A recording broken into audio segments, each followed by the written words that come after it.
2 વર્ષથી આ મોરાલ ગામનું આસ્થાનું જે કેન્દ્ર છે નામચીન બની રહ્યું છે. લોકો અહીં દર્શન કરવા માટે આવી રહ્યા છે. શું છે મંદિરનો ઇતિહાસ અને ભક્તો દર્શન કરવા માટે આવશે અને કેવી મનોકામના પૂર્ણ થાય છે?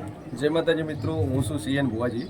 આમ બેઝિકલી મોરાલનો જ વતની છું અને ભણેલો છું. જેમ કે મતલબ ઇંગ્લિશ મીડિયમની અંદર મેં BA કમ્પ્લીટ કરેલું છે. જ્યારે હું પણ ઘણા બધા મતલબ આસ્થાના કેન્દ્ર સાથે જોડાયેલો હતો અને માતાજીને આપણે માનીએ છીએ, પણ જે દિવસે માતાજીનું મને રિયલાઇઝ થયું કે ને ભાઈ માતા છે, તો એના માધ્યમથી ઘણા બધા લોકો મારી પાસે આવતા તો એમને કીધું ભાઈ મટી જાય, સારું થઈ જાય. તો એ લોકોને મતલબ કહેવાથી એ લોકોનું સારું થવા માંડ્યું. જો કે આપણું મોરાલ ગામની અંદર આ માતા ઓલરેડી પાટણની અંદર બેઠેલી, પાટણ પાસે ઉમરી કરીને ગામ છે, ત્યાં મારા બાપ દાદાનું 400 વર્ષ જૂનું ત્યાં મંદિર છે. અને બીજું મંદિર અહીંયા બાજુમાં ડોડિયા રેતાલ કરી છે, જ્યાં બી અમારા બાપ દાદાનું 300 વર્ષ જૂનું મંદિર છે. જો કે આ વસ્તુ વિશે અમને કોઈને ખબર જ નથી. અને 400 વર્ષ પછી આ માતાજી જાગૃત થયા માતાજી મળ્યા અને માતાજી સપનાના માધ્યમથી જાતો કીધું કે ભાઈ ઉમરીની અંદર મારું મંદિર છે અને ત્યાં તું આય, અને એના માધ્યમથી આપણે માતાજીની સેવા ચાલુ કરી. અને આ મોરાલ ધામમાં આવવાથી ઘણા બધા લોકોનું સારું થાય છે.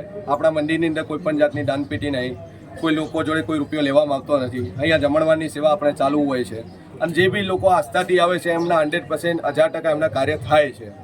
અને ઘણી બધી બીમારીઓ બી મટી છે. ઘણા બધા નિસંતાન લોકોને સંતાન પણ થયા છે. તો આ સધી મેલેડીને હું પણ પ્રાર્થના કરું કે માં જે બી હોય ભાવિ ભક્તો આવે છે એ દરેક લોકોનું માં તું પૂરું કરજે. જો કે આપણે કોઈ પણ સ્વાર્થ વગર આપણે માતાજીને એ અરજી કરે છે ને એ અરજી હું માતાજીને કરું છું, તો માતાજી એમની અરજી સ્વીકારે છે ને એ લોકોના કામ થાય છે. જય માતાજી.